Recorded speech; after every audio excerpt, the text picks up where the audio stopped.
Question কৰিব নালাগে। ঠিক আছে। মই চিষ্টাৰ মোৰ মানে এতিয়া এয়াৰপৰ্ট যাবও লাগে, কালিলৈ ৰাহুল গান্ধীৰ লগত মিটিং আছে, গতিকে মই যাব লাগে। মই প্লিজ মাত্ৰ 5 মিনিট মই ব্ৰিফ কৰিম। আপোনালোক যিহেতু এতিয়াৰ পৰা ৰখি আছে নোখোৱা নোখোৱাকৈ। এতিয়া ফাৰ্ষ্ট থিং SIT-য়ে আৰু SIT-ৰ এটা টীমে under the SP doctor Rozi Kalita তেখেতসকলে প্ৰায় মোৰ দেন 4 hours এপ্ৰক্সিমেটলি 4 hours মোক আপোনাৰ সোধ কৰিলে, ইণ্টাৰগেট কৰিলে। ভিতৰত কি সুধিছে সেইটো কথা মই নকওঁ, তদন্তৰ খাতিৰত মই সেইখিনি কথা নকওঁ। মোক যিখিনি সোধ কৰিছে দীঘলীয়া সময় মই গোটেইবিলাকৰ উত্তৰ দিছোঁ।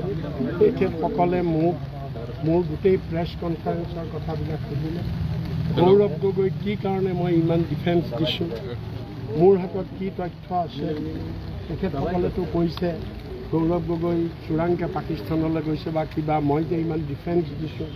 মোক তেখেতসকলে সুধিছে আপোনাৰ হাতত কি তথ্য আছে, কিয় ইমান ডিফেন্স দিছে, ইত্যাদি ইত্যাদি ইত্যাদি বিভিন্ন ধৰণৰ কথা সুধিছে। গতিকে মই যি উত্তৰ দিব লাগে মই যথাযথ উত্তৰ দিছোঁ। আৰু SIT-য়ে অৱশ্যে এইটো কথা ঠিক বহুত ফ্ৰেণ্ডলি ভাৱত মোক সুধিছে কথাবিলাক। মোৰ পৰা বহুত কথা উলিয়াবলৈ তেওঁলোকে যত্ন কৰিছে, কৰিবই, তেওঁলোকৰ সেইটো প্ৰফেশ্যনেল কথা। কিন্তু তাৰ বাহিৰে তেনেকুৱা নাই। খালি মই SIT-ক কেইটামান কথা কৈছোঁ। মোক যেনেকৈ আপোনালোকে মাতিছে আৰু দুজন মানুহক মই মাতিবলৈ কৈছোঁ। সেই দুজন হৈছে, এজন হৈছে মুখ্যমন্ত্ৰী নিজকে মই মাতিবলৈ কৈছোঁ। মুখ্যমন্ত্ৰীক মাতিবলৈ মই দুটা কাৰণত কৈছোঁ যে তেখেতে কিয় যদি ইমান, মই যিটো আগতেও কৈ আছোঁ, ইমান যে তেখেতৰ হাতত কংক্ৰিট প্ৰমাণ আছে বুলি কৈছে, ইমান প্ৰমাণ থকাৰ পিছত তেখেতে কি কাৰণে দুখন ফটো মেনিপুলেট কৰিছে সেইখিনি মই আগতেও আপোনালোকক কৈছোঁ। পাৰ্লিয়ামেণ্টৰ আগৰখন ফটো আৰু আটাৰিবোৰ এই হেৰিয়াৰ এম্বেচিত ডিছকাশ্যন হয়। গতিকে সেইটো মই কৈছোঁ তেখেতক মাতিব লাগে। দ্বিতীয়তে মই কৈছোঁ মুখ্যমন্ত্ৰীয়ে যে কৈছে যে আমি পাকিস্তানৰ লগত যোগাযোগ কৰি আছোঁ আৰু পাকিস্তানে সেইটো বুলি সময় লাগিব, ইনফৰমেশ্যনবিলাক আহিব।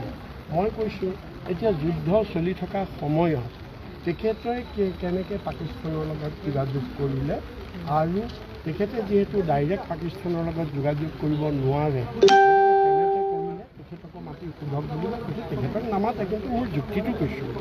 আৰু মই দিগন্ত কলিতা আমাৰ BJPৰ এগৰাকী MLA জানে, তেওঁৰ হৈছে আপোনাৰ এইখন মই আজি SIT-ক দাখিল কৰিছোঁ।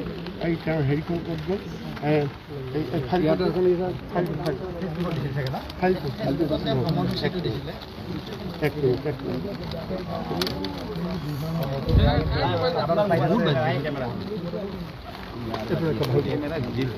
এইখন গোটেইখন দিগন্ত কলিতাই এইখন ফেচবুক দিছিলে দিগন্ত কলিতাই, আৰু ফেচবুক দিয়াৰ পিছত এইখনৰ ওপৰত কেইবাটাও চেনেলত নিউজ হৈছে।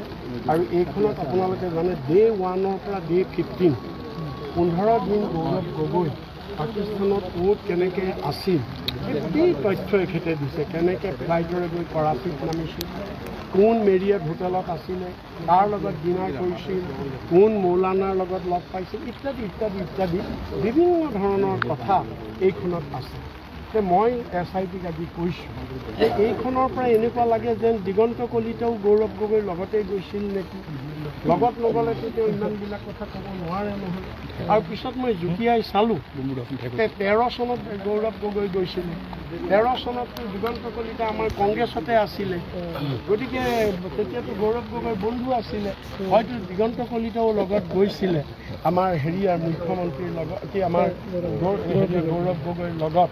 গতিকে দিগন্ত কলিতাক সেইকাৰণে মাতিব লাগে, কাৰণ তেওঁ লগত নাথাকিলে এনেকৈ ক'ব নোৱাৰে। লগত যদি নাথাকে এনেকৈ কোনটো দিনত কেতিয়া ব্ৰেকফাষ্ট, কেতিয়া গ'ল, কোন জেগাত গ'ল, এটাকৈ সেইখনটো ওলাইছে। তথাপি মই এতিয়া আখৰ সৰু, মই গোটেইটো প্ৰথম দিনাখনতো মই কৈছোঁ। তেওঁ লিখিছে যে ইয়াৰ পৰা গৈ কৰাচীত নামিলে, মেৰিয়ট হোটেলত উঠিলে, তাত ৰাতি থাকিলে, কোনোবা এজন মানুহৰ নাম দিছে, তেওঁৰ লগত ডিনাৰ কৰিলে, বাটত যাওঁতে কোনোবা এজন মৌলানাৰ লগত কথা পাতিছে, এনেকুৱা বিভিন্ন প্ৰত্যেকটো আছে। গতিকে ডেফিনেটলি দিগন্ত কলিতাৰ লগত থাকিব লাগিব নাথাকিলে তেওঁ ইমান ক'ব নোৱাৰে নহয় গতিকে মই সেইকাৰণে কৈছোঁ SIT যদি দিগন্ত কলিতাক মাতে এতিয়া আপোনালোকে চব খবৰ পাব গোটেই খবৰটো পাব মই সেইটোৱে তেখেতসকলক ৰিকুৱেষ্ট কৰিছোঁ আকৌ মাতিব নেকি মোক সেইটো কথা তেখেতসকলে কৈছে দৰকাৰ হ'লে মাতিব কৈছে আপোনাক দৰকাৰ হ'লে আমি মাতিম মই কৈছোঁ আপোনালোকে 100 বাৰ মাতিলেও মই 100 বাৰ আহিম তেওঁলোক সন্তুষ্ট হৈছে নাই মইতো নাজানো কেনেকৈ জানিম মোক যি সুধিছে মই সেইবিলাকৰ যথাযথ উত্তৰ দিছোঁ মানে সেইখিনি সংবাদ মাধ্যমত আপুনি নিজে কৈছিলে কথাখিনি সেইখিনি ভিত্তিতে মাতা হৈছিল সেইখিনি ভিত্তিতেই মাতিছে সেইখিনি ভিত্তিতেই মোক তেখেতসকলে কমপ্লিটলি হেৰিয়াত স্ক্ৰীণত তেখেতে দেখুৱাই এটা এটাকৈ সুধিছে আপুনি এইটো কথা কৈছিলে এইটো কি তথ্য আছে আপোনাৰ আপুনি এইটো কৈছিলে আপুনি কেনেকৈ ক'লে আপুনি কেনেকৈ জানিলে ইত্যাদি গৌৰৱ গগৈ যে পাকিস্তানলৈ নাই যোৱা আপুনি কেনেকৈ কৈ আছে আপুনি কি প্ৰমাণ আছে আপোনাৰ হাতত নাই যোৱা আমাৰ হাতত প্ৰমাণ আছে মই ক'লো কি আপোনালোকৰ হাতত কি প্ৰমাণ আছে আমি এনেকুৱা ধৰণে মানে বিভিন্ন ধৰণে তেওঁলোকে মানে মোক হেৰিও কৰিব চাইছে ব্যতিব্যস্তও কৰিব চাইছে মোক পাজুলত পেলাবও চাইছে কিন্তু তেখেতসকলে সেইটো তেখেতসকলৰ প্ৰফেশ্যনেল টেকটিক্স সহযোগ কৰিব মই কৰিম কেলৈ নকৰিম আমি এটা আমাৰ দেশৰ নাগৰিক আমি আইন কংগ্ৰেছ দল আমি সদায় আইনক সন্মান কৰোঁ আমি কংগ্ৰেছ দলে গতিকে আইনক আমি সন্মান কৰিম আকৌ তেখেতসকলে যদি মোক মাতে মই ডেফিনেটলি ঠিক আছে